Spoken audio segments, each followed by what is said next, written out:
Assalamualaikum warahmatullahi wabarakatuh. Alhamdulillahirabbil alamin. Allahumma sholli ala sayyidina Muhammad wa ala ali sayyidina Muhammad. Buletin al-alim kali ini kita akan merenungi makna hakikat hayya 'alal falah. Dalam kumandang adzan sering disebut. Setiap kali kumandang adzan kita selalu mendengar kalimat hayya 'alal falah. Kalimat ini selalu terjemahkan dengan arti mari menuju kemenangan. Kalau di televisi itu kita lihat demikian. Kata al-falah sendiri terjemahkan dengan kemenangan. Pertanyaannya adalah kemenangan dari apa? Lalu apakah iya pribadi yang melakukan sholat adalah orang-orang yang menang? Kemudian jika dikembangkan lagi, jika pertanyaan ini dilanjutkan, apakah umat Islam, bahkan Islam itu sendiri telah menjadi pemenang?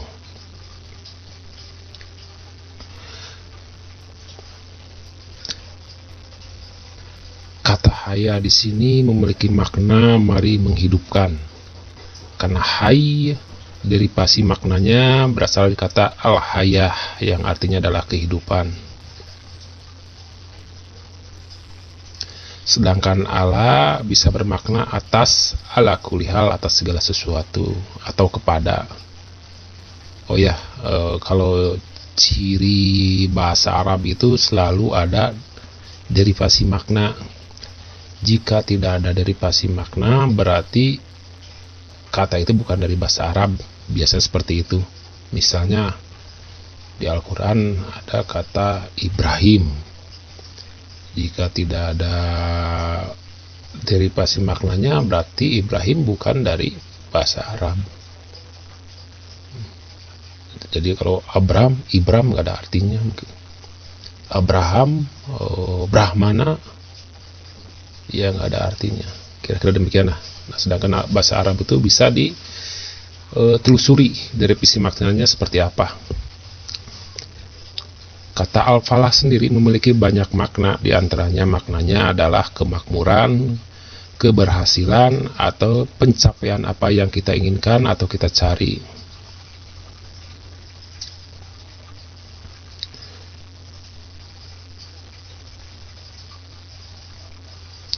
Atau sesuatu dengannya kita berada dalam keadaan bahagia atau baik, terus menerus dalam keadaan baik, menikmati ketentraman, kenyamanan, atau kehidupan yang penuh berkah keabadian, kelestarian terus menerus dan berkelanjutan. Dalam sebuah disertasi yang dibuat oleh Dudung Abdullah di UIN Alauddin Makassar,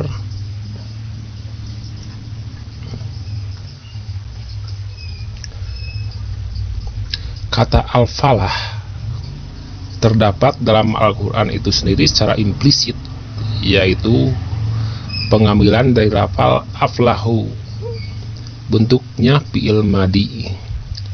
Lafal yuflihu, yuflihun, tuflihun berupa fi'il mudhari, dan lafal muflihun, muflihin berupa isim fa'il. Kata al-falah akar katanya adalah falah. Dasarnya memiliki dua makna, yaitu yang pertama bermakna syaq, artinya membelah atau membajak tanah. Yang kedua bermakna faujun wa baqaun, artinya beruntung dan kekal. Pengertian pertama, membelah, terkadang bisa bermakna negatif, seperti pada ungkapan falahtu al-hadida, saya mematahkan besi, atau pernyataan wa falaha ra'sahu falhan, artinya dia memecahkan kepalanya. Oleh karena itu kata al-falah menggunakan makna kedua, yaitu keberuntungan, kenikmatan yang kekal dan kebaikan. Dengan demikian kata al-falah Pengambilan derivasinya dari kata aflaha, seperti kata anjaha. Kata aflah, al-falah juga berarti hasil baik atau sukses, kemenangan, dan keselamatan. Dari kata al-falhu, petani dinamai al-falahu karena dia mencangkul untuk membelah tanah lalu menanam benih. Benih yang ditanam petani menumbuhkan buah yang diharapkan. Dari sini agaknya memperoleh apa yang diharapkan dinamai falah. Dan hal tersebut untuk melahirkan kebahagiaan yang juga menjadi salah satu makna al-falah. Penggunaan kata falah yang berarti petani memberi kesan bahwa seorang yang melakukan kebaikan janganlah bersegera cepat-cepat mengharapkan hasil dalam waktu yang singkat. Ia harus berusaha susah payah dan sabar membajak tanahnya, menanam benihnya, menyirami, memupuk, dan membasmi hama tanamannya, lalu harus menunggu hingga memetik hasil buahnya atau panen. Dengan demikian, makna al-falah adalah keberhasilan berupa keberuntungan dan kebahagiaan yang diharapkan setelah melakukan perbuatan baik. Sedang lawan kata atau antonim dari al-falaha adalah khaba, yang bermakna merugi.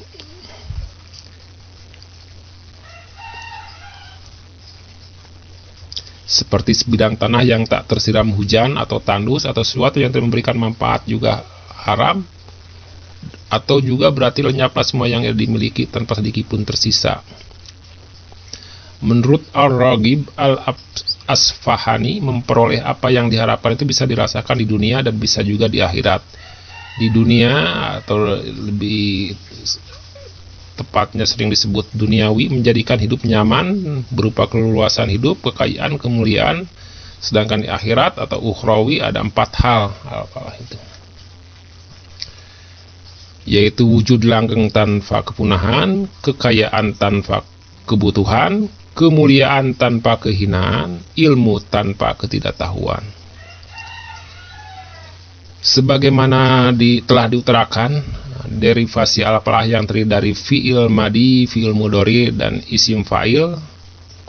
Berikut ini akan dikemukakan beberapa ayat sebagai sampel dari derivasi tasrif al-falah. Pertama, bentuk fi'il madi. Aflaha terulang 4 kali dalam 4 surat, yaitu Quran surat At-Toha ayatnya 64, Quran surat Al-Mu'minun ayat 1, Quran surat Al-Ala ayat 14, dan Quran surat Asy-Syam ayat 9. Dalam keempat ayat tersebut seluruh redaksinya berbunyi qad aflaha. Qad aflaha, seperti Asy-Syam sebagai berikut. Qad aflaha man rajakkaha, yang terjemahannya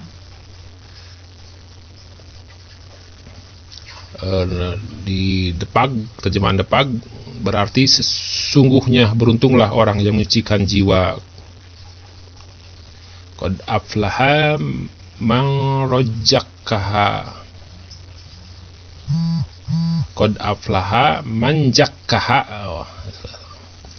Qad aflaha man zakkaha. Sungguhnya beruntunglah orang yang menyucikan jiwa. Sungguh telah beruntung meraih segala apa yang diharapkan siapa yang menyucikan jiwa dan mengembangkannya dengan mengikuti tuntunan Allah dan Rasul serta mengendalikan nafsu. Di sini kesempurnaan akal yang jernih dan amal yang baik akan unggul mengalahkan nafsu hewani dan perbuatan buruk. Sebagaimana ditafsirkan oleh Ahmad Mustafa Al-Maraghi dalam bukunya Tafsir Al-Maraghi. Sebaliknya sungguh merugilah apa yang memendamnya, yakni menyembunyikan kesucian jiwanya dan mengikuti rayuan dan godaan setan, atau menghalangi jiwa itu mencapai kesempurnaan dan kesucian dengan melakukan kedurhakaan serta mengotorinya.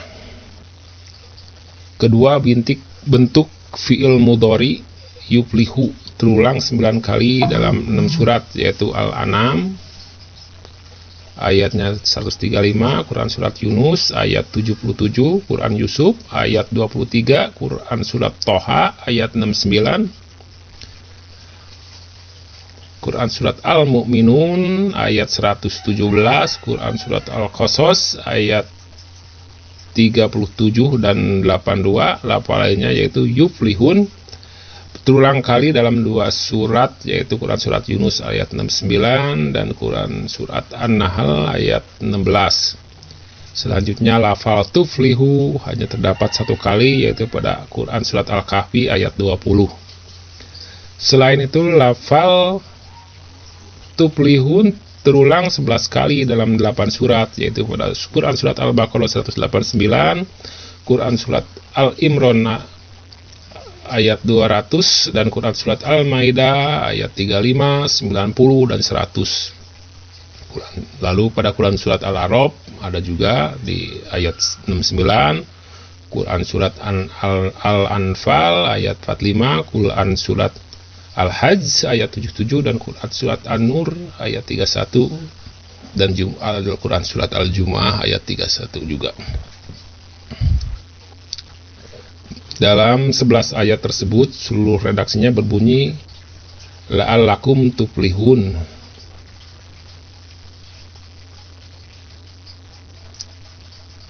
yaitu agar kamu beruntung, dalam terjemahan Kementerian Agamanya.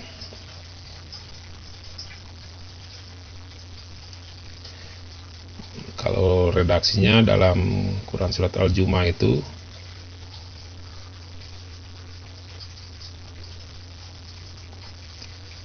dalam Surat Al-Jumu'ah dalam terjemahan Depa itu artinya apabila salat telah dilaksanakan maka bertebaranlah kamu di bumi, carilah karunia Allah dan ingatlah Allah banyak-banyak, la'alakum tuflihun, agar kamu beruntung. Jadi setelah ibadah, salat, zikir, dan doa kepada Allah Subhanahu wa Ta'ala, pemilik segala karunia, hamba Allah ini melaksanakan perintah mulia selanjutnya untuk berusaha dan bekerja mencari rezeki dan karunia-Nya guna meraih keberuntungan, yakni apa yang diinginkan di dunia dan di akhirat. Sebagaimana dalam tafsir Al-Maraghi tadi, mencari kemaslahatan duniawi setelah melaksanakan kepentingan akhirat, dan mencari pahala dari ridho Allah namun tetap mengingat Allah dalam segala urusan. Ketahuilah Dia yang Maha tahu segala urusan manusia, tidak ada yang tersembunyi baginya. Dalam mencari sebagian karunia Allah, hendaklah bersungguh-sungguh, karena karunia Allah sangat banyak dan tidak mungkin seorang dapat semuanya, dan hendaklah banyak-banyak mengingat Allah Subhanahu wa Ta'ala. Jangan sampai kesungguhan seseorang dalam mencari karunia-Nya melengahkannya. Berzikirlah dari saat ke saat dan di setiap tempat supaya kamu beruntung memperoleh apa yang kamu dambakan.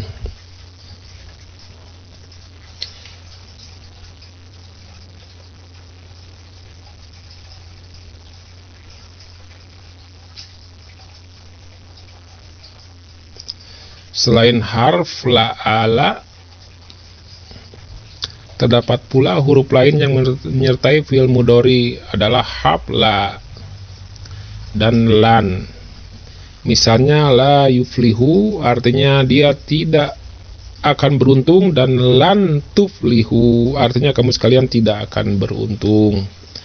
Lafal la yuflihu terulang 9 kali dalam 6 surat, yaitu Quran Surat Al-An'am ayat 21 dan 35, Quran Surat Yunus ayat 17 dan 77, Quran Surat Yusuf ayat 23, Quran Surat Toha ayat 69, Quran Surat Al-Mu'minun ayat 117, dan Quran Surat Qasas ayat 37 dan 82. Redaksi la yuflihun fi'il mudhari dalam bentuk jamak terulang 2 kali dalam 2 surat, yaitu Quran Surat Yunus ayat 69 dan Quran Surat An-Nahl ayat 116. Terakhir dari fi'il mudhari adalah redaksi lan tuflihu, hanya 1 kali disebut dalam Al-Quran, yaitu Quran Surat Al-Kahfi ayat 20.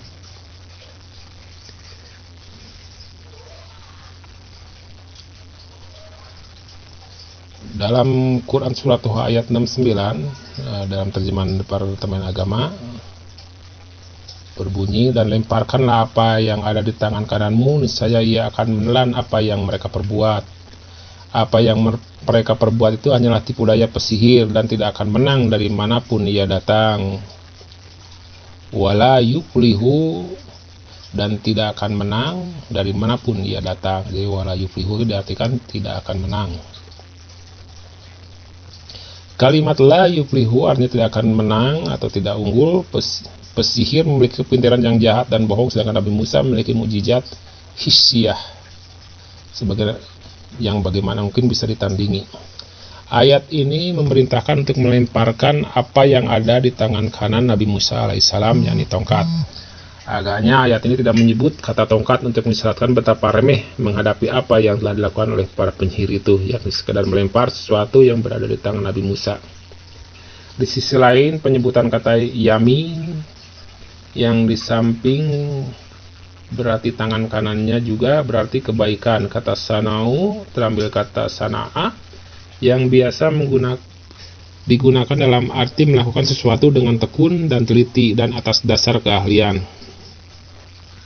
Penggunaan kata sanau tersebut oleh ayat ini mengisyaratkan bahwa para penyihir telah melakukan upaya mereka secara tekun dan bersungguh-sungguh serta berdasarkan keahlian mereka. Kendati demikian, Nabi Musa alaihissalam mengalahkan mereka atas bantuan Allah Subhanahu wa taala.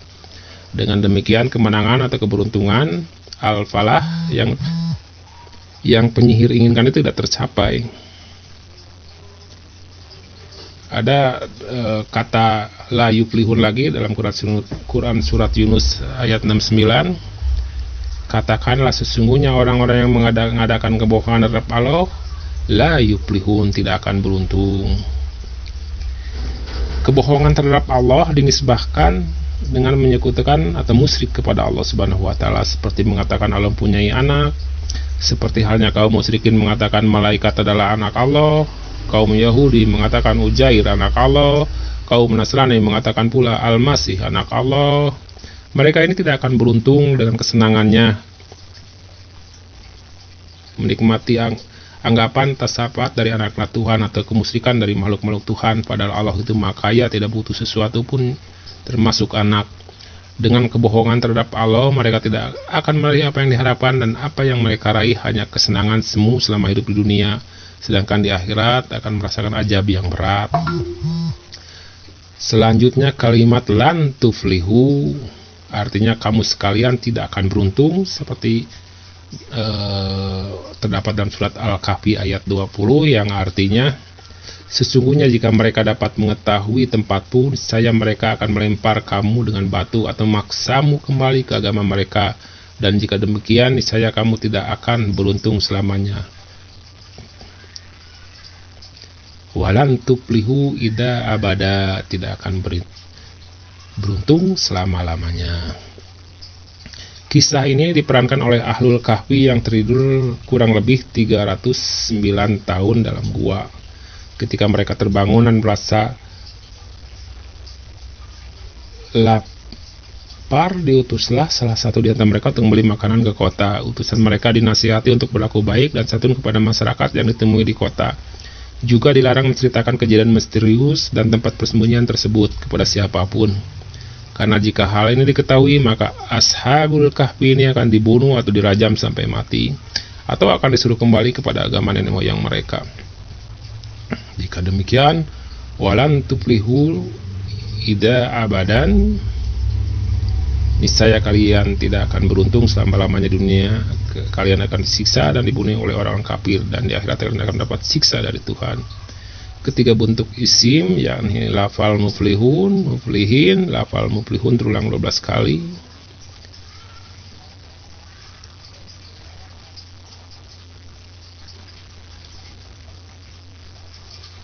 Sebagaimana dalam Quran surat Al-Baqarah ayat 5 yang artinya mereka yang mendapat petunjuk dari Tuhannya, dan mereka itulah orang-orang yang beruntung. Wa ulaika humul muflihun, dan mereka itulah orang-orang yang beruntung.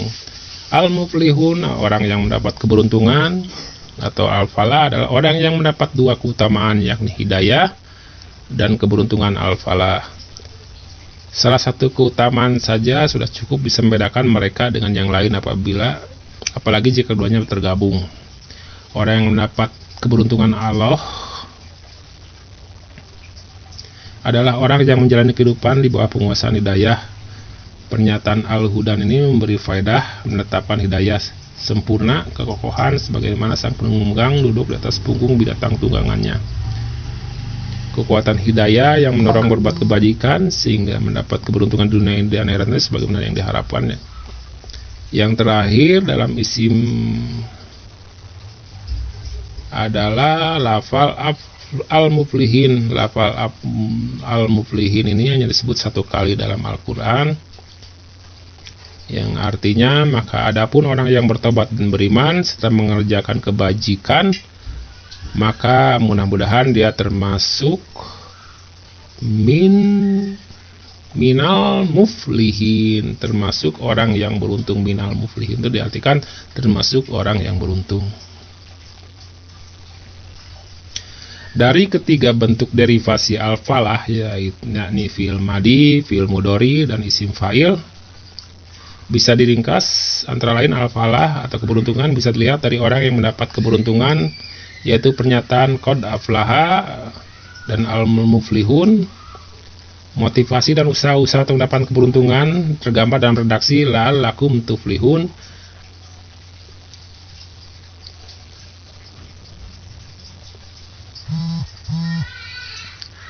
Keberuntungan al-falah bisa keberuntungan imaterial dan bisa juga berupa keberuntungan material, di antara lain 1.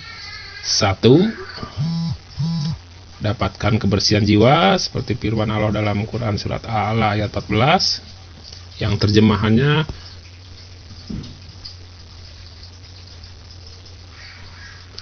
qad aflaha man tazakka. Sungguhlah beruntung orang yang menyucikan diri. Keberuntungan imaterial berupa kehusuan dalam sembahyang seperti firman Allah dalam Quran surat Al-Mu'minun, alladzina hum fi sholatihim khoshi'un, yaitu orang khusyuk dalam salatnya.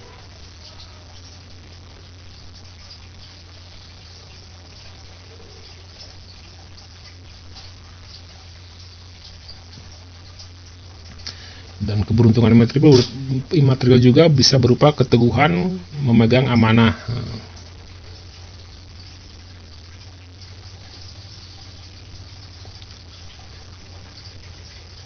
Ada juga keberuntungan imaterial berupa ketaatan kepada Rasulullah SAW.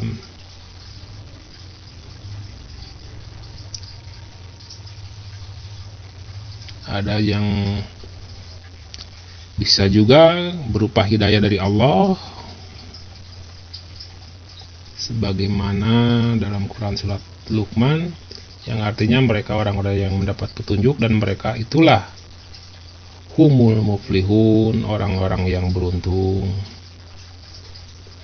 Atau dalam Quran surat Al-Luqman ayat 5, yang artinya mereka itulah orang-orang yang tetap mendapat petunjuk dari Tuhannya dan mereka itulah humul muflihun, orang-orang yang beruntung.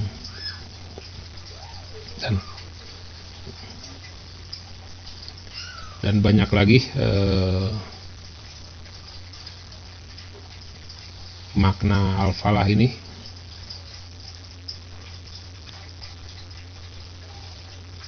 Apabila diulas semua dan ditafsirkan semua, baik dari derivasinya maupun dari makna tambahannya, makna sistemiknya, bisa berbab-bab, berjudul-judul buku mungkin.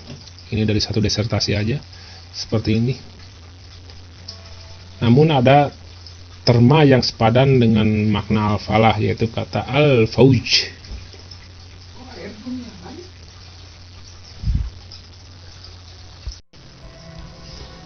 Kata al-fauz, akar katanya fawauza, artinya al-jubru wal anajatu,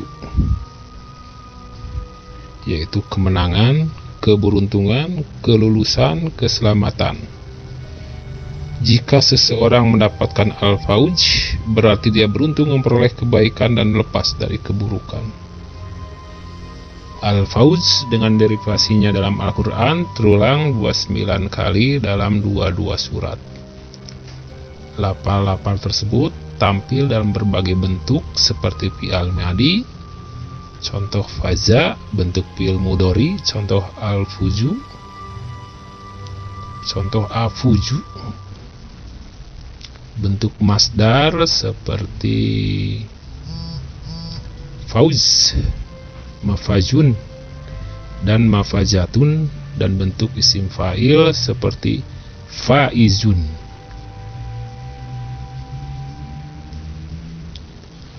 Untuk melihat makna al-fauz, berikut ini akan dikemukakan beberapa contoh sekaligus sebagai sampel redaksi yang ada dalam teks Al-Quran. Misalnya dalam Quran Surat Al-Imran 185, yang artinya barang siapa dijauhkan dari neraka dan dimasukkan ke dalam surga, sungguh dia memperoleh kemenangan. Kemenangan di sini diartikan faqad faja, maka akan peroleh kemenangan.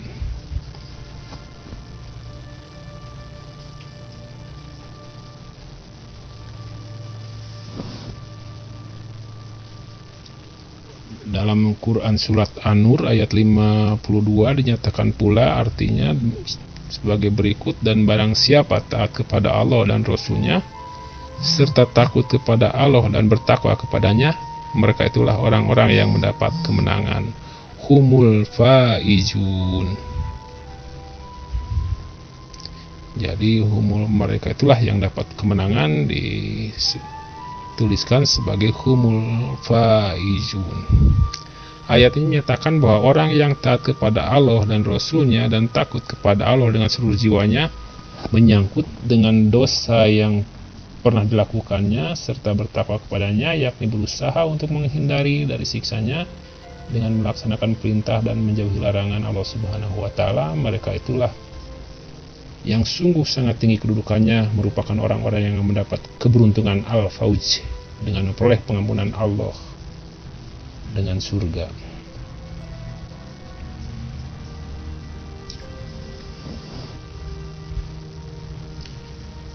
Dalam Quran Surat At-Taubah ayat 89 juga, yang artinya Allah telah menyediakan bagi mereka surga yang mengalir di bawahnya sungai-sungai, mereka kekal di dalamnya, itulah kemenangan yang agung. Dzalikal fauzul azim, itulah kemenangan yang agung. Sebagaimana terjemahan dari Kemenag. Dengan melihat kata al-fauz dalam berbagai derivasinya yang tercantum dalam berbagai ayat, maka penggunaannya dalam arti pengampunan Allah dan perolehan surga. Dengan demikian, kata al-fauz ini maknanya lebih sempit dari makna al-falah, yakni berupa kenikmatan di akhirat saja. Sedangkan al-falah bisa berupa kenikmatan di dunia dan bisa juga di akhirat. Jadi derivasi al-falah itu al-fauz, kenikmatan di akhirat, sedangkan al-falah bisa di dunia dan juga bisa di akhirat. Satu lagi derivasi dari kata al-falah itu ada juga al-bishir.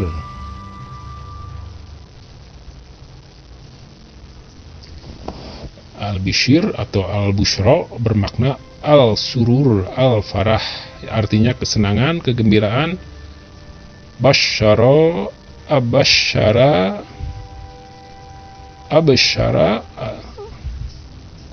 artinya memberi kegembiraan. Al-mubasyir, memberi kabar gembira. Dalam bentuk kata kerja bisa juga berarti menumbuhkan, mengurus, menjalankan, memberi harapan baik atau optimis.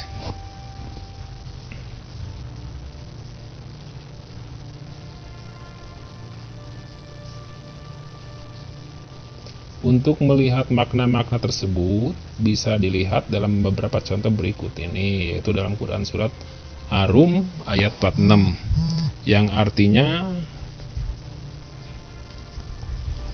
dan di antara tanda kebesarannya adalah bahwa Dia mengirimkan angin sebagai pembawa berita gembira, dan agar kamu merasakan sebagian dari rahmat-Nya, dan agar kapal dapat berlayar dengan perintahnya, dan juga agar kamu dapat mencari sebagian dari karunia-Nya, dan agar kamu bersyukur.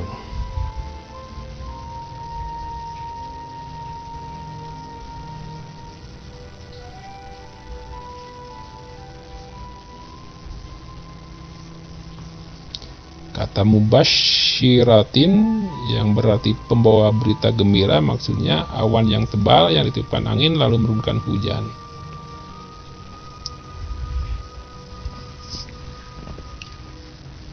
Jadi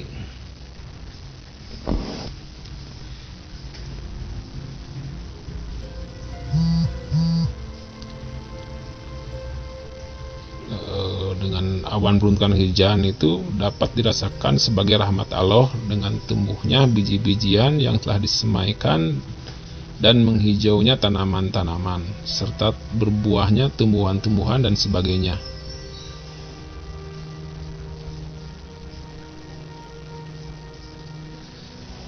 Seperti halnya hembusan angin dapat melanjutkan kapal layar, dapat mengawinkan aneka tumbuh-tumbuhan. Angin memberi manfaat besar kepada manusia dalam 4 hal, sebagai berita baik, pembawa rahmat, kepentingan pelayaran, dan untuk memperoleh karunia Allah. Dalam Quran surat Yasin ayat 11 yang artinya, sesungguhnya engkau hanya pemberi peringatan kepada orang yang mengikuti peringatan dan yang takut kepada Tuhan yang Maha Pengasih walaupun mereka tidak melihatnya. Maka berilah mereka kabar gembira dengan ampunan dan pahala yang mulia. Kata berilah mereka kabar gembira itu yaitu fabashirhu, artinya berilah mereka kabar gembira, yakni berupa ampunan dan pahala dari Allah Subhanahu wa Ta'ala. Dalam situasi tertentu kabar gembira berubah penggunaannya menjadi kabar buruk dalam situasi tertentu.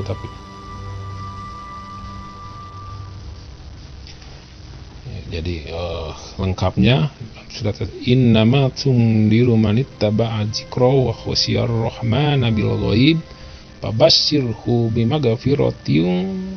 bimagfiratin wa ajrin karim. Fabasyirhu, berilah kabar gembira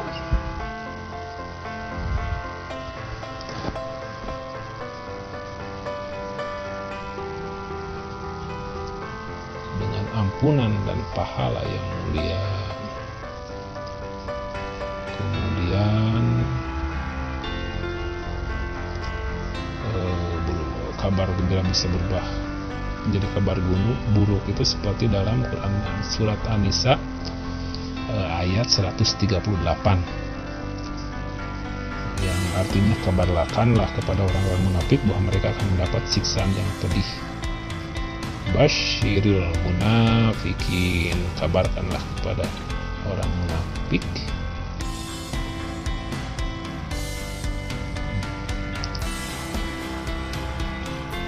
Biasanya pemberian kabar gembira hanya digunakan pada kabar-kabar yang menggembirakan, karena kata itu al-basyir diambil dari makna mengembangnya kulit luar muka.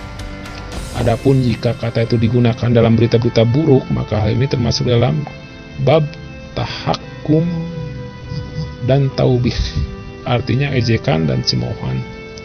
Jadi arti ayat tersebut adalah kabarkanlah kepada orang-orang munafik bahwa mereka akan peroleh azab yang pedih, yang keadaan dan ukurannya hanya diketahui oleh Allah Subhanahu wa Ta'ala yang mengetahui tentang alam gaib.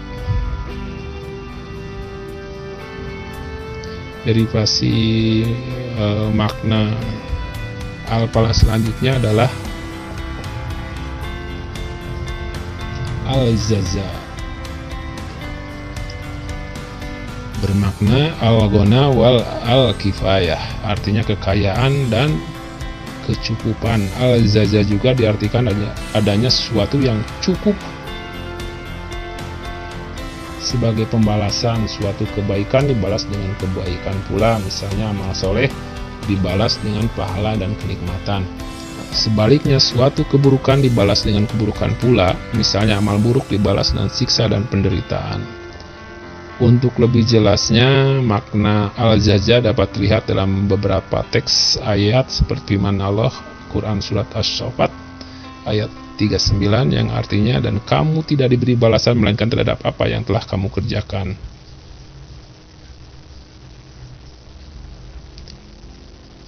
Redaksi lengkapnya, wa ma tujzauna illa ma kuntum ta'malun.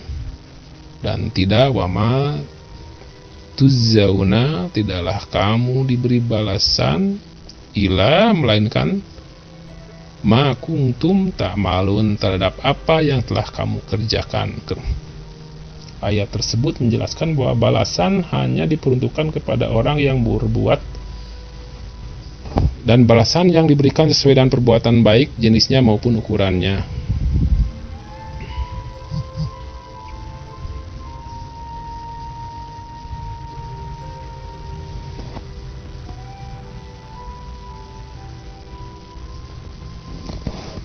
Balasan terhadap perbuatan baik atau amal soleh akan berupa jaza yang baik pula. Perhatikan firman Allah Quran Surat Al-Bayyinah ayat 8, yang artinya balasan mereka di sisi Tuhan mereka ialah surga ad-din yang mengalir di bawahnya sungai-sungai, mereka kekal di dalamnya selama-lamanya.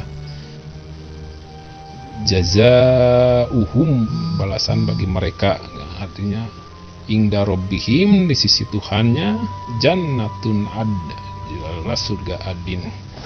Balasan di sini berupa hasil dan ganjaran dari kepayahan berjuang pada hidup yang pertama di dunia, dan puncak serta nikmat Allah itu adalah Allah ridho kepada mereka. Ridho menerodoi, rasa sayang dan rasa cinta tidaklah sampai menghilangkan wibawa Tuhan, bahkan keangkuhan di dalam sifat keagungan dan ketinggiannya. Sebab itulah orang-orang muslim tetap mengerjakan suruhannya dan menjauhi larangannya. Balasan yang baik dari Allah juga merupakan keberuntungan bagi hamba yang menerimanya, sebagaimana dinyatakan dalam Quran Surat Al-Mu'minun ayat 111, yang artinya sesungguhnya pada hari ini aku memberi balasan kepada mereka karena kesabaran mereka. Sesungguhnya mereka itulah orang-orang yang memperoleh kemenangan.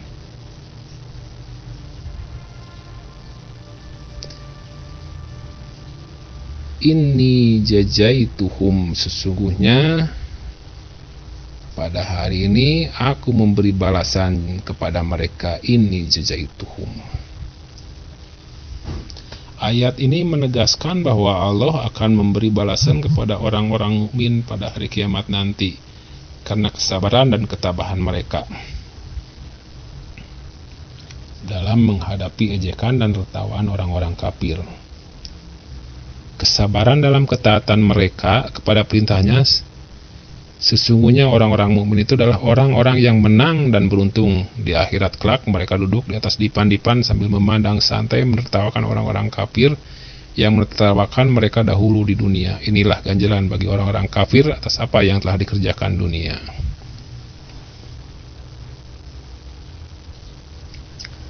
Di samping balasan atau al-jaza yang baik, ada juga balasan yang buruk.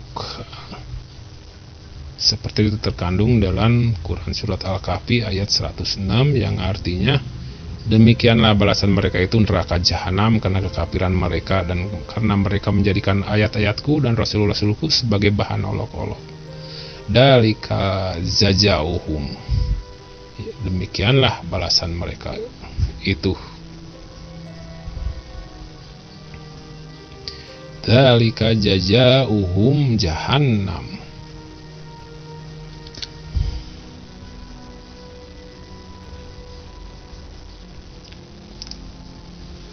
Dari paparan ini, maka esensi atau makna al-falah adalah keberuntungan material dan imaterial yang diperoleh melalui jalan atau cara yang benar dan usaha yang sungguh-sungguh yang menimbulkan kebersihan dan ketenangan jiwa serta keridhaan Allah di dunia dan di akhirat. Lalu lanjut, kita akan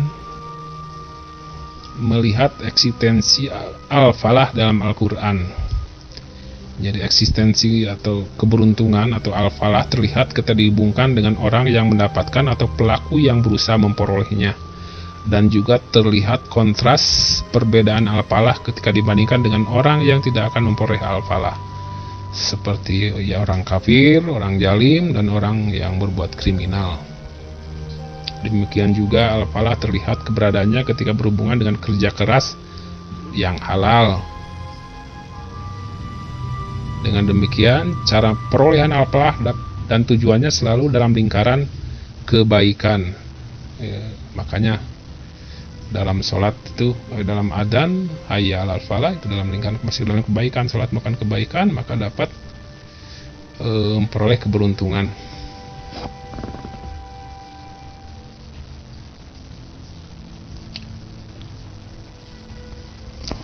Bagi orang yang mendapatkan al-falah atau keberuntungan, Al-Quran menggunakan terminologi al-muflihun. Artinya orang-orang yang mendapat keberuntungan atau kesuksesan, sebagaimana dalam terminologi qad aflaha, artinya sungguh beruntung. Masih dalam kriteria terjemahan Kemendag. Ciri-ciri orang yang mendapatkan al-falah. Untuk membahas kelompok orang yang mendapatkan keberuntungan ini, dibagi sebagaimana dalam Al-Quran dapat dibagi dalam gambaran beberapa kelompok. Misalnya pertama adalah orang yang membersihkan jiwa. Jiwa atau rohani adalah energi penggerak fisik atau jasmani seseorang. Rohani disebut juga sisi dalam manusia yang bersihkan nafs dan kolbu. Kebersihan dan kedamaian jiwa adalah dambaan ideal setiap orang yang tak seorang pun menginginkan jiwanya kotor dan berpenyakit. Untuk itulah Allah menyatakan dalam firman-Nya Quran surat Al-Ala ayat 14 dan Quran surat Asy-Syam ayat 9,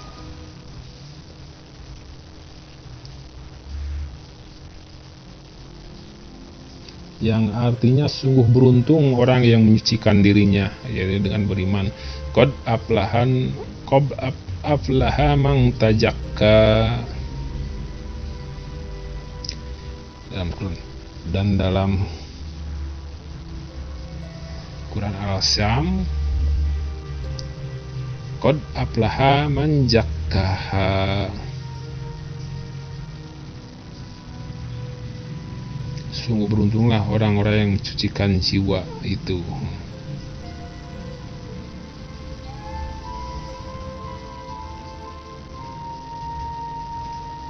Mensucikan jiwa dimaksudkan membersihkannya dari kotoran maksiat, kotoran menuruti hawa nafsu, dan kotoran kemusyrikan. Dikatakan pula bahwa membersihkan jiwa dalam membersihkan dirinya dari akhlak yang tercela atau akhlak ar-rajail.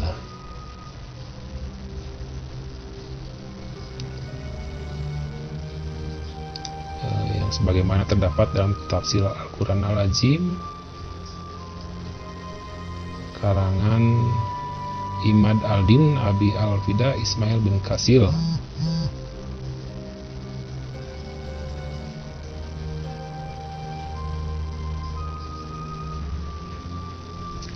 Jadilah hatinya merasa takut, air matanya berlinang, mendorong dia berbuat baik, beramal yang bermanfaat bagi sesama dan makhluk lainnya.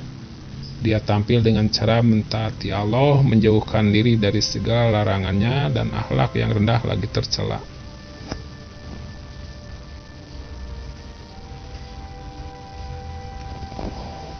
Sekaitan dengan itu, tekad yang kuat untuk membersihkan jiwa tersebut sangat diperlukan, sebagaimana dinyatakan dalam sebuah doa yang diajarkan Nabi Muhammad SAW,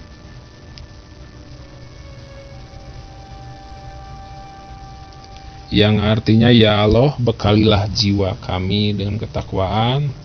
Engkaulah pelindung jiwa dan sebaik-baik zat yang membersihkannya. Ya Allah, sungguh aku berlindung kepadamu dari kalbu yang tidak usuh dan jiwa yang tidak pernah puas. Penyucian jiwa atau tazkiyat al-nafs merupakan ilmu yang penting dan mulia, karena ilmu ini berfungsi mengungkap kejiwaan atau rohani seseorang, baik menyangkut kebaikannya maupun keburukannya, sebagaimana cara membersihkannya dari sifat-sifat tercela dan menghiasnya dengan sifat-sifat terpuji.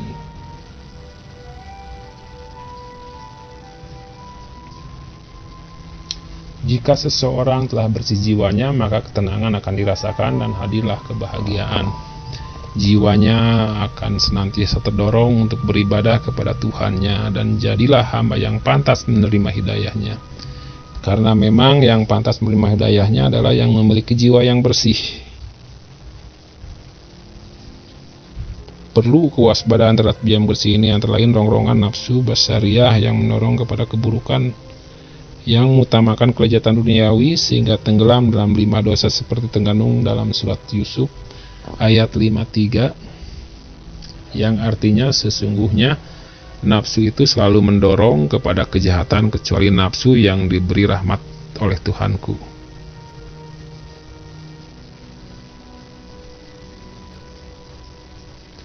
Yusuf Al-Marashali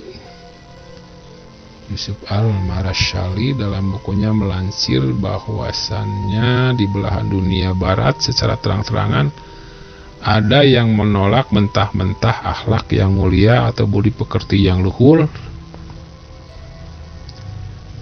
Dalam romantika pergaulan mereka menganggap ketenangan kebahagiaan yang abadi adalah ketika seseorang mengikuti syahwat dan melepas kendali, menunggangi berbagai kemaksiatan, kenikmatan, menikmati minuman keras, melakukan seks bebas, dan lain sebagainya. Sebagaimana sudah umum orang menganggapnya hal yang lumrah terjadi di dunia barat, di mana dunia barat itu ya negara-negara maju seperti Eropa, Amerika barangkali seperti itu. Itu kan lazim seperti itu, sebagaimana tunjukkan film-film mereka.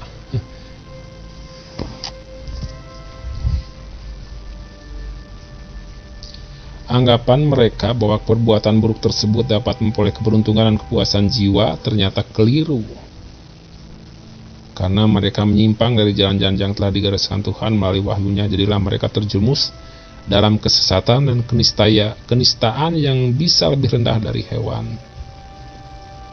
Sebagaimana diterangkan dalam Quran surat Al-A'raf ayat 179, yang artinya mereka seperti hewan ternak, bahkan lebih sesat lagi, dan mereka itulah orang-orang yang lengah.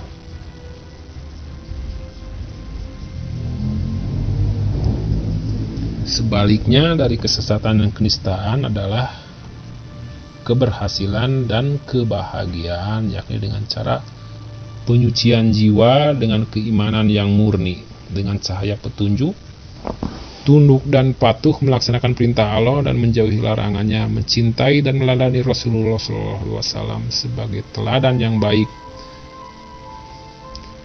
sebagai uswah wal qudwah hasanah. Kebersihan jiwa dengan kewajiban bertaubat dengan sungguh-sungguh, karena taubat merupakan awal sebab perjalanan menuju ridho Allah Subhanahu wa Ta'ala. Dilihat lebih jauh, lafal nafs mempunyai banyak arti, antara lain menunjukkan makna totalitas manusia lahir batin, atau makna nafsu, yaitu daya yang berakal manusia untuk memiliki keinginan, sebagaimana terdapat dalam buku Adnan Syarif yang berjudul Min Ilmi Al-Nafs Al-Qur'ani.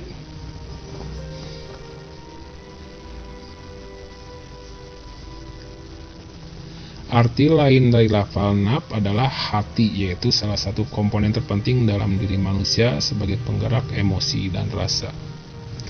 Secara umum, dengan melihat beberapa makna di atas dan dihubungkan dengan pembersihan jiwa, maka lafaz dengan sisi dalam manusia yang berpotensi baik dan buruk.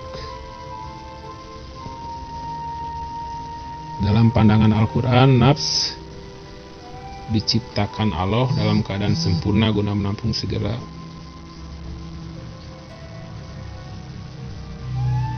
serta mendorong manusia berbuat kebaikan dan keburukan. Dan karena itu sisi dalam manusia itulah yang oleh Al-Quran diajarkan untuk diberi perhatian besar. Meskipun Al-Quran menegaskan bahwa al-nafs itu berpotensi positif berupa kebaikan dan berpotensi negatif berupa keburukan, namun diperoleh isyarat bahwa pada hakikatnya potensi positif manusia lebih kuat dari potensi negatifnya. Hanya saja daya tarik keburukan lebih kuat dari daya tarik kebaikan. Kemasannya keburukan tuh seolah lebih menarik gitu, sebagaimana kita rasakan sekarang ini. Oleh karenanya manusia dituntut untuk memelihara kesucian jiwa dan tidak mengotorinya.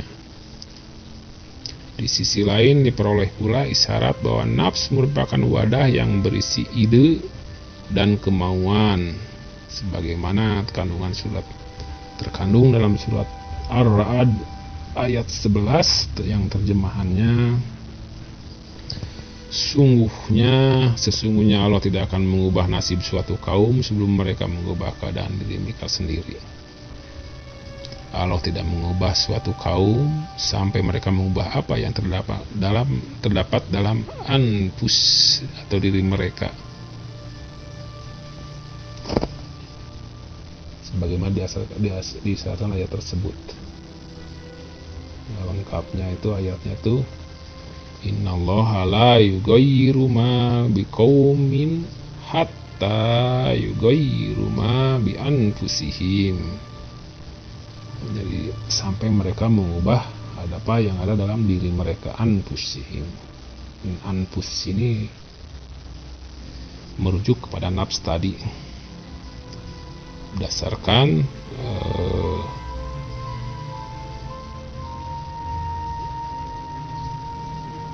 terjemahan Kementerian Agama itu.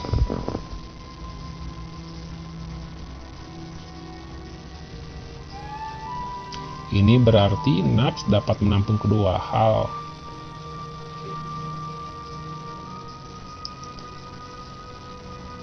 kebaikan atau keburukan. Ide dan kemauan masyarakat dapat mengubah nasib masyarakat tersebut.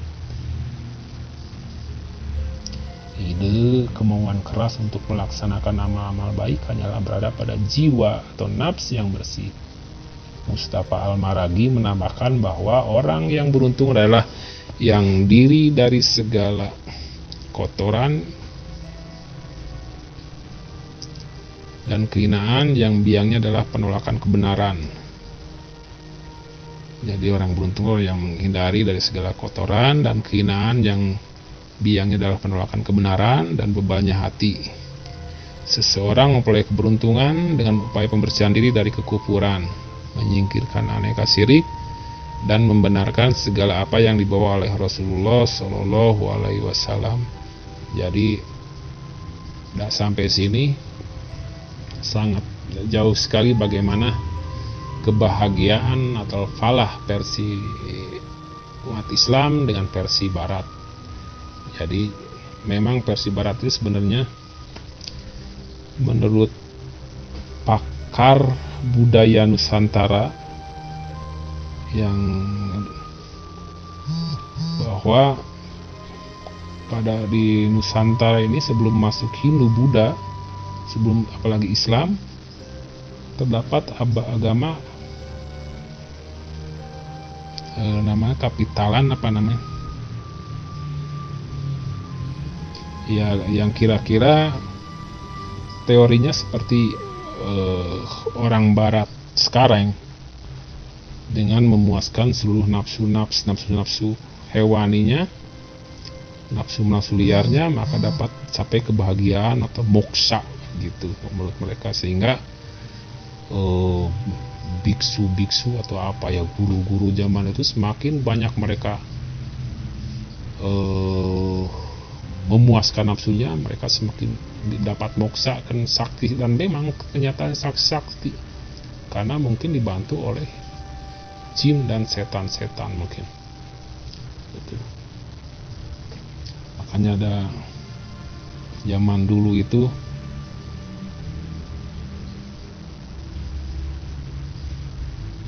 ada ritual molimo, jadi ritualnya itu berkumpul, melingkar, melakukan makan, madon, main perempuan, minum, ya kayak gitulah. Sampai puas, udah gitu baru bersemedi, udah dipuaskan semuanya. Syahwat, minuman keras, makan kenyang, baru bersemedi mereka. Karena mereka anggapnya tuh untuk mencapai kebahagiaan dengan memuaskan seluruh nafsunya, seperti Barata di seks bebas, minuman keras, mabuk begitu. Cuman Islam jauh berbeda, menawarkan alternatif lain untuk mendapatkan kebahagiaan, dan ternyata inilah kebahagiaan yang hakiki itu, yang penuh kemanisan ke dalam kolbu. Mungkin yang seperti itu bisa aja kebahagiaan, tapi sesaat, setelah itu dia nagih lagi. Ujung-ujungnya ketagihan, ya itulah makanya ada yang ketagihan obat terlarang dan lain sebagainya, ketagihan seks, ketagihan kecanduan minuman keras. Kalau ini juga sama ketagihan, tapi ketagihan semakin dalam, semakin manis, tanpa merusak diri dan orang lain, versi Islam itu.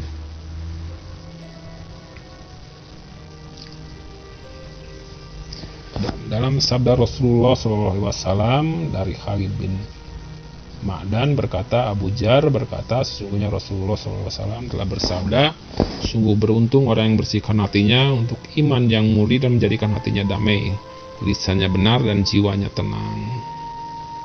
Jadi versi Islam tuh dengan bersihkan hati telah dapat mencapai kebahagiaan, jiwa tenang. Keberuntungan atau al-falah ini juga nampak ketika jiwa sudah bersih, kemudian hidup menuju kebahagiaan dengan kesempurnaan akal dan amalnya yang terkendali, yang membuahkan hasil yang baik bagi dirinya dan sesamanya. Jadi kebaikan al-falah itu kebahagiaan yang ditawarkan Islam itu, selain untuk dirinya sendiri, tapi bisa juga terpancar bagi sesama manusia, bagi lingkungannya.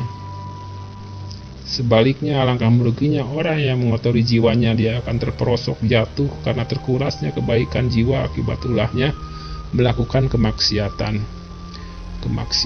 dan melumpuhkan sendi kebajikan. Sesungguhnya orang yang memasuki jalur kemaksiatan dan mengikuti ajakan syahwat, maka dia telah berbuat seperti hewan dan hilangnya perbuatan mulia manusia yang berakal. Tindakan buruk yang menghilangkan keberuntungan lahir dari suara-suara yang terus-menerus membisikkan kejahatan, yang dalam bulletin sebelumnya disebut juwas bisu. Jadi awalnya sih dari bisikan-bisikan kejahatan, bisikan ini berasal dari hawa nafsu. Akan tetapi di samping suara tersebut ada juga suara yang tidak mungkin salah, yang melarang kejahatan dan membimbingnya ke jalan yang lurus, suara yang memandu manusia kepada kebenaran. Ini disebut nurani. Secara umumnya disebut nurani seperti itu. Allah Subhanahu wa Ta'ala memberikan ilham kepada manusia melalui nurani ini. Karena itu nurani dalam pengertian tertentu disebut juga oleh suara Allah yang menghimbau mukmin tentang apa yang baik dan benar. Karena alasan inilah nurani adalah kunci keimanan yang sempurna. Penyucian diri bukanlah pekerjaan yang ringan, karena harus melalui amal-amal saleh dan memiliki sifat-sifat terpuji. Karena memang keberuntungan yang dijanjikan Allah dikuatkan dengan redaksi qad dan aflaha adalah kata kerja dalam bentuk past tense atau fi'il madi yang arti masing-masing mengandung kepastian.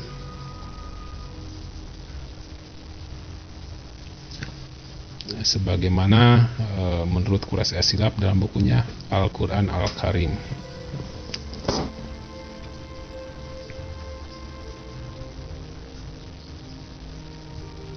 Al-Quran memberikan informasi bahwa manusia memiliki sisi dalam yang dinamai nafsu dan sisi luar yang dinamai jisim. Sisi dalam tidaklah selalu sama dengan sisi luar manusia, sebagaimana perumpamaan yang dinyatakan Allah Subhanahu wa taala tentang penampilan jasmani orang-orang munafik yang kelihatan mengagumkan. Percakapan mereka menarik untuk didengar, namun mereka itu ibarat kayu yang tersandar. Maka waspadalah terhadap mereka itu.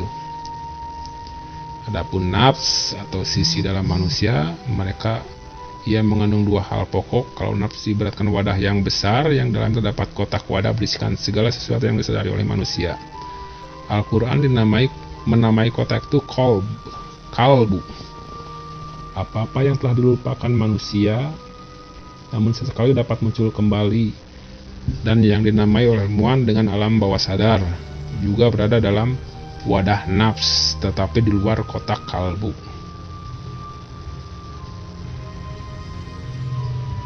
Kalbu memang sesuatu yang sangat penting karena ia bisa dituntut untuk mempertanggungjawabkan suatu amalan, yaitu bima kasabat kulubukum, sebagaimana dalam Quran Surat Al-Munafikun ayat 4. Ada dua hal penting menyangkut kalbu, yaitu yang pertama, setiap nafsu mengandung nilai-nilai positif maupun negatif. Yang negatif adalah hawa nafsu yang mendorong manusia kepada kebinasaan. Nilai-nilai adalah yang memotivasi gerak langkahnya dan melakukan akhlak yang baik ataupun yang buruk.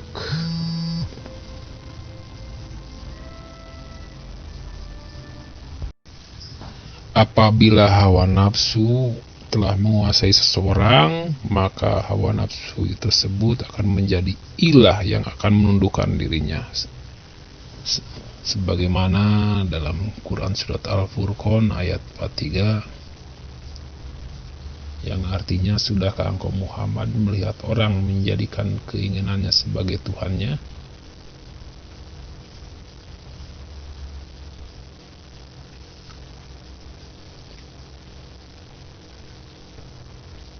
Nilai yang negatif muncul sebagai penyakit yang mengotori nafs. Penyakit yang terbesar antara lain syirik. Syirik menghilangkan penyembahan dan pengabdian kepada Yang Maha Agung. Nabi Muhammad SAW di awal risalahnya memperkenalkan tauhid sambil menunjukkan betapa buruknya syirik dan lembahnya penyembahan terhadap tuhan-tuhan kaum musyrikun. Pemantapan tauhid yang Nabi Muhammad SAW lakukan memakan waktu cukup lama dan rumit dengan menggunakan berbagai macam metode, dimulai dari keteladanan beliau dan para sahabat beliau. Setelah tauhid mantap, maka lahirnya pribadi-pribadi yang kuat yang mudah melaksanakan tuntunan agama dan amal kebajikan dalam kehidupan pribadi dan masyarakat luas. Hal yang kedua yang paling penting dalam jiwa manusia adalah iradah atau tekad dan kemauan keras. Dalam hal ini, Quraisy Shihab melansir pernyataan Ibnu Taimiyah bahwa iradah atau tekad yang kuat itulah yang menghasilkan aktivitas bila disertai dengan kemampuan. Oleh karena itu, apabila iradah yang mantap telah dimiliki disertai dengan kemampuan sempurna, pasti terwujud aktivitas yang dikehendaki. Sebab ketika itu syarat telah terpenuhi secara sempurna dan tersingkir pula penghalangnya. Iradah atau tekad yang kuat lahir dari reseleksi yang dilakukan akal. Hanya saja perlu digarisbawahi di sini bahwa yang dimaksud dengan akal bukan sekedar daya pikir sebagai hasil dari berfungsinya otak, tetapi akal adalah sesuatu yang lahir dari penggunaan daya pikir dan daya kalbu. Iradah ini lahir dari ide-ide yang ditawarkan dan diseleksi oleh akal. Jika akalnya waras atau sehat, dia akan memilih iradah yang baik. Demikian juga sebaliknya. Iradah yang dituntut oleh Islam adalah iradah yang sesuai dengan keridhaan Allah Subhanahu wa taala, sesuai dengan kemanusiaan dan alam lingkungannya. Iradah mempunyai skala ukuran. Semakin kuat iradahnya, semakin bersedia seseorang untuk berkorban dengan harta dan jiwanya. Karena itu, ketakutan dan kekikiran bertentangan dengan iradah, dan sebaliknya keberanian dan kedermawan adalah bukti iradah yang kuat. Jiwa al-nafs yang merupakan wadah itu begitu penting. Tidak kurang dari 295 ayat Al-Quran menyebutkan kata al-nafs. Ini menunjukkan banyaknya pelajaran atau kepentingan manusia. Oleh karena itu al-nafs perlu dipelihara dan dibersihkan dengan cara-cara antara lain menghilangkan sifat takabur, yaitu kesombongan yang tumbuh dari dalam jiwa seseorang dengan perasaan di atas mereka menganggap rendah selain dirinya, baik dalam ukuran material maupun non-material. Kesombongan-kesombongan yang dimaksud ini bisa berupa kesombongan karena ilmu yang dimiliki, kesombongan karena keturunan, kesombongan karena kecantikan, kegagahan, kesombongan karena kekayaan, kesombongan karena kekuatan fisik jasmani, kesombongan karena banyak pengikut dan sebagainya. Kesombongan-kesombongan tersebut harus dibersihkan dengan menghadirkan sifat tawadu. Yang kedua, menghilangkan sifat hasad, yaitu suatu perasaan benci dan tidak nyaman bila mana sesamanya mendapatkan nikmat Allah dan menyukai kehilangan nikmat tersebut dari saudaranya. Itulah hasad. Hasad ini termasuk kotoran jiwa yang mengakibatkan banyak keburukan. Membersihkan sifat hasad ini antara lain dengan cara memupuk rasa kasih sayang, membiasakan perlakuan baik, memberi nasihat, dan mendatangkan kemanfaatan bagi sesama. Itu salah satunya.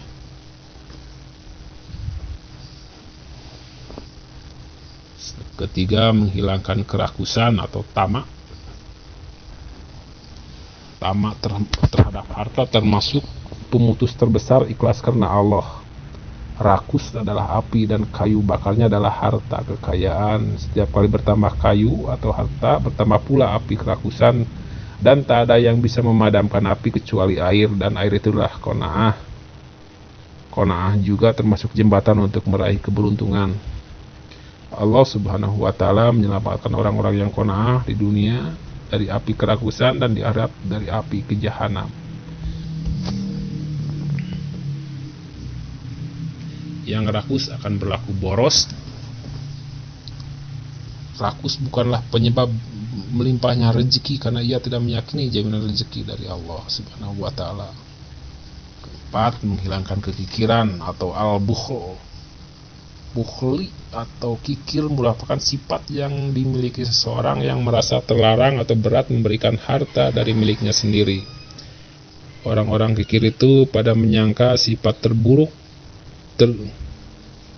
sifat tersebut bermanfaat bagi dirinya, padahal sebaliknya justru akan merugikan mereka. Bahkan Allah Subhanahu wa Ta'ala memberikan ancaman dengan kalungan api neraka di akhirat kelak. Mereka tidak menyadari bahwa hartanya itu adalah karunia Allah, dan pada hakikatnya mereka tidak memiliki sesuatu apapun. Rasa egois, individualis, tidak ada rasa simpati dan kepedulian terhadap orang lain harus dibersihkan dan harus diganti dengan rasa kasih sayang, pemurah, serta peduli terhadap orang lain. Yang kelima, menghilangkan sifat amarah. Marah atau godob adalah jilatan api pada hati seseorang dengan pengaruh setan. Karena setan tercipta dari api. Perangai jasmani orang yang sedang marah sangat buruk, demikian pula jiwanya. Oleh karena itu, kemarahan harus dikendalikan dan dialihkan ke sifat santun dan sabar. Keenam, menghilangkan ketundukan terhadap hawa nafsu. Menghilangkan ketundukan terhadap hawa nafsu dengan cara ifah, atau memelihara diri dengan cara menjauhi segala yang tidak halal dan tidak baik, terutama godaan syahwat, syahwat perut dan syahwat farj. Ketujuh, menghilangkan ghibah. Ghibah atau menggunjing adalah perbuatan yang menjijikan, sebagaimana Al-Quran mengibaratkan seseorang memakan daging saudaranya yang sudah mati. Ghibah ini akan mengganggu hubungan baik dan komunikasi, putusnya silaturahmi dan persaudaraan. Oleh karena itu perlu kehati-hatian dalam berbicara, yakni ucapan-ucapan yang baik dan bermanfaat. Kedelapan, menghilangkan sifat menghasut dan memfitnah. Namimah adalah orang yang kesana kemari menyebarkan fitnah, berita yang merusak jiwa dan menghilangkan kasih sayang atau adu domba. Namimah itu biasanya bersandar kepada kebohongan, dengki, dan munafik. Untuk menghilangkan sifat namimah ini adalah memberikan kedamaian dan kebajikan kepada sesama. Kesembilan, menghilangkan penyakit ria. Ria adalah suatu ucapan atau perbuatan dengan mengharapkan pujian dari orang lain, sedang dia lupa kepada Tuhannya yang mengawasi. Penawar untuk menghilangkan ria antara lain dengan perbaiki diri serta meluruskan niat dengan melahirkan amal soleh yang dijauhi rasa ria, yang jauh dari rasa ria.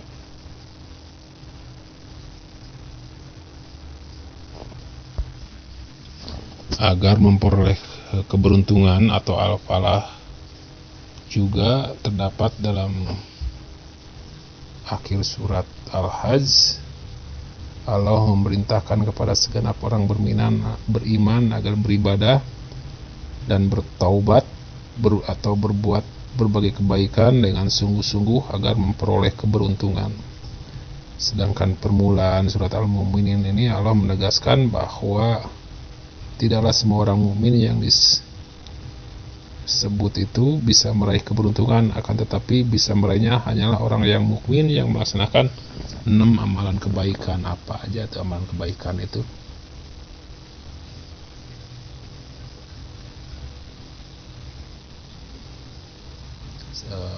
Disebutkan dalam hadis riwayat Abu Hurairah, hadis riwayat Bukhari Muslim, bahwasannya Nabi Muhammad SAW ditanya tentang amalan Islam yang manakah yang lebih utama. Beliau menjawab yaitu beriman kepada Allah dan Rasulnya.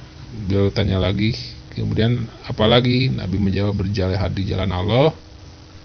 Kemudian apalagi? Nabi menjawab haji mabrur. Hadis riwayat Bukhari. Orang mukmin yang melaksanakan perintah Allah dan meneladani amalan Rasulullah SAW itulah yang mendapat keberuntungan. Mereka itulah adalah orang yang disebut dalam serangkaian ayat Quran surat Al-Mu'minun ayat 1-10, yaitu yang pertama adalah yang salatnya khusyuk, yaitu yang dapat apa yang salatnya khusyuk, hatinya penuh kesungguhan, gerakan tubuhnya teratur, pada saat itu nafsu dan bola mata istirahat, menyibukkan dengan amal yang tujukan hanya kepada Zat yang Maha Esa. Ibnu Katsir menjelaskan bahwa khusyuk berarti tenang dan tunduk. Al-Asfahani menyatakan bahwa khusyuk bermakna al-daro'ah, yakni diam dan tenang pada hati dan anggota badan.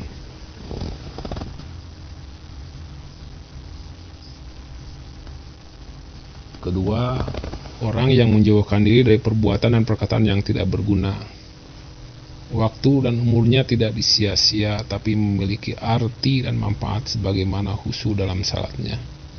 Untuk itu, seseorang hendaklah meninggalkan perbuatan atau perkataan yang lagu atau yang tidak bermakna, tidak punya tuntunan, tidak punya kedudukan hukumnya, dan sama sekali tidak bermanfaat. Seumpama orang yang menganggur alias tidak kerja, tidak melakukan apa-apa, tidak menghasilkan sesuatu, apa yang diharapkan dari sesuatu yang kosong.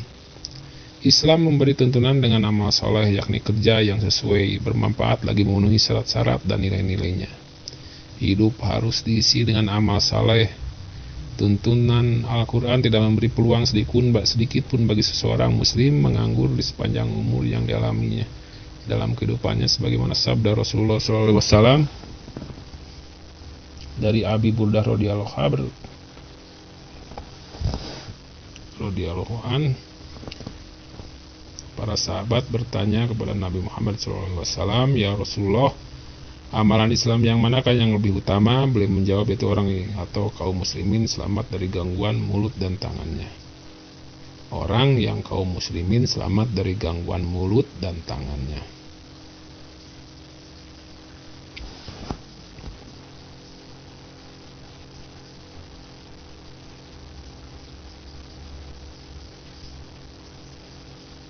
Yang ketiga, orang yang menunaikan zakat. Menunaikan zakat di sini maksudnya adalah infak fisabilillah. Masuk dalam kategori zakat, karena zakat yang dipadukan syariah baru mulai pada tahun kedua Hijriah. Sedangkan ayat ini turunkan di Mekah, infak dilaksanakan dan kebebasan. Maksud dari yang berinfak, rencana pekerjaan yang baik dan bermanfaat tentulah bisa terbantu oleh dana infak atau zakat.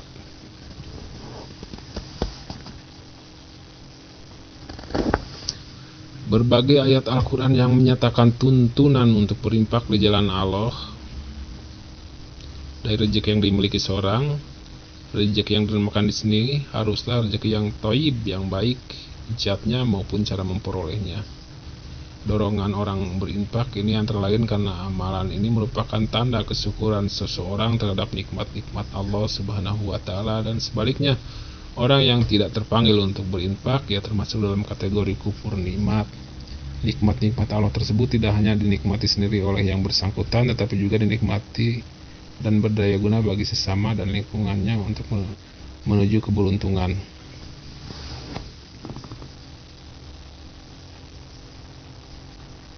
Orang yang memelihara kehormatannya. Yang keempatnya itu orang mukmin yang beruntung berikutnya adalah yang memiliki sifat memelihara kesucian dirinya dengan cara mengendalikan hasrat seksualnya, dengan yakin menjauhkan diri dari syahwat seronok yang menyerupai nafsu hewani yang membabi buta dan melampaui batas. Kebaikan orang mukmin yang memelihara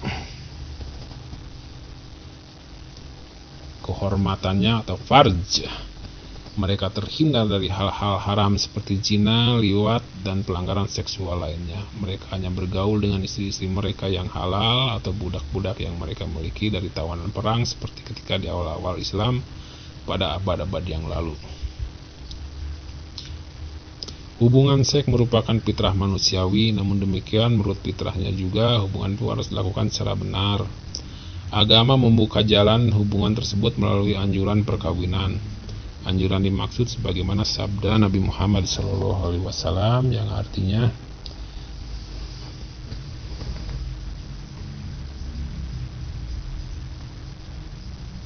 barang siapa yang telah memiliki kemampuan maka menikahlah, karena sesungguhnya menikah akan menekan pandangan dan memelihara kemaluan.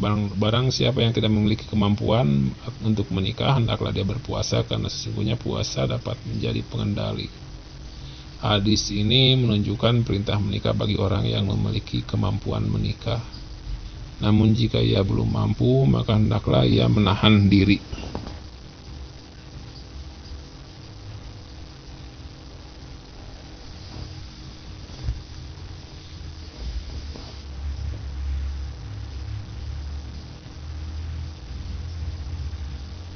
Yang kelima, orang yang memelihara amanat dan janji, itulah orang yang dapat al-falah.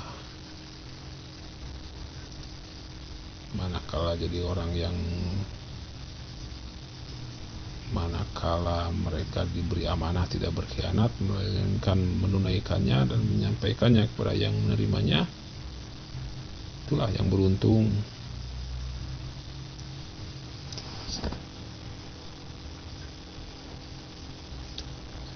Pada dasarnya amanah dan janji terdiri atas 3 jenis, yaitu amanah terhadap Allah, amanah terhadap sesama, dan amanah terhadap diri sendiri. Memelihara amanah atau janji terhadap Allah adalah melaksanakan segala perintahnya dan menjauhi segala larangannya dalam beribadah, membiasakan thaharah, melaksanakan sholat, menunaikan zakat, puasa, ibadah haji, dan memelihara faraj, menutup aurat, dan sebagainya. Memelihara amanah dan janji terhadap sesama adalah menunaikan sebaik mungkin amanat yang diberikan kepadanya. Bila berupa benda, maka dijaga dan dikembalikan lagi bila diperlukan. Bila berupa akad, perjanjian, atau transaksi yang telah disepakati, maka semua itu dipenuhi dengan sebaik mungkin. Amanah terhadap diri sendiri yakni memelihara diri dengan enggan dengan menjaga amanah terhadap diri sendiri yakni memelihara diri dengan menjaga kesehatan, mengembangkan karir, membina kemampuan dan prestasi, menjaga nama baik, serta menjauhkan diri dari segala aib dan keburukan. Manusia tidak akan berbuat kalau tidak untuk kepentingan dan keberuntungan diri sendiri, baik untuk kehidupan dunia maupun akhirat. Yang paling mengetahui tentang dirinya adalah diri yang bersangkutan, ya, dan ia yang akan mempertanggungjawabkannya. Tidak ada sifat amanah yang melampaui sifat Rasulullah SAW yang sejak mudanya sudah mendapatkan gelar al-amin dan uswah hasanah yang patut diteladani. Yang keenam, orang yang memelihara salat. Setelah dinyatakan sebelumnya orang yang khusyuk dalam salatnya, kini pernyataan tentang salat diulangi lagi, yakni orang mukmin yang beruntung adalah yang senantiasa memelihara salatnya. Di sini menunjukkan bahwa Allah Subhanahu wa Ta'ala memberikan sifat terpuji bagi orang yang memelihara salatnya dengan sungguh-sungguh, sehingga pantaslah keutamaan salat sebagai tiang agama, dan juga diabadikan dalam suruhan adzan, hayya 'alas shalah, hayya 'alal falah. Jadi salat ini adalah untuk mendapat salah satu jalan untuk mendapatkan falah ini, kemenangan, keberuntungan.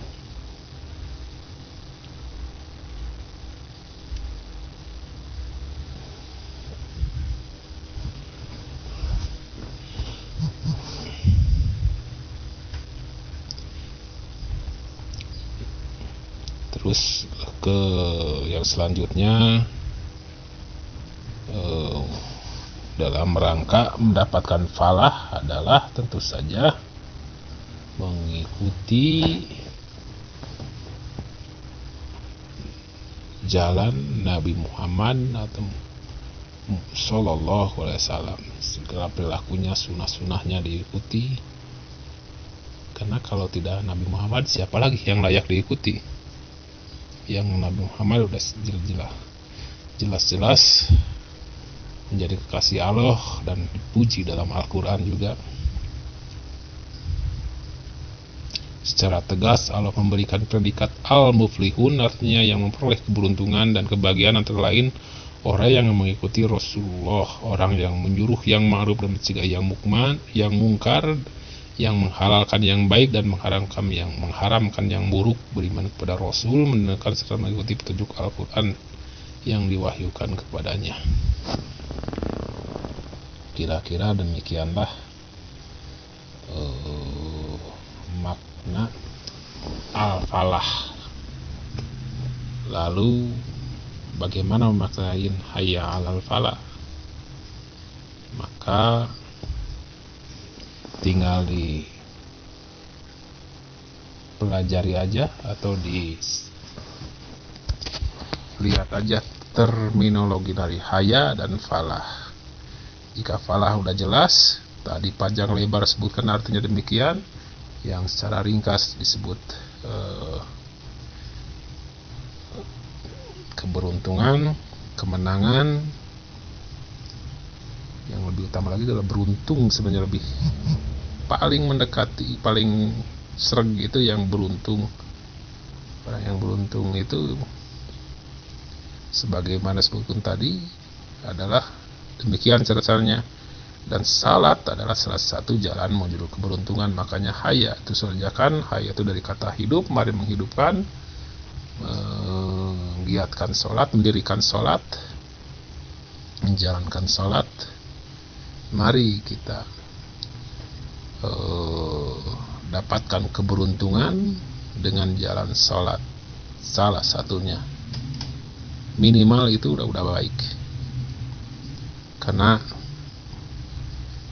sholat itu sangat tinggi kedudukannya, bahkan bisa dibilang sebagai tiang agama. Barang siapa yang meninggikan agamanya, maka lihat salatnya aja. Kira-kira demikian yang bisa kami sampaikan mengenai memaknai hayya 'alas shalah ini. Hayya 'alas shalah, hayya 'alal falah.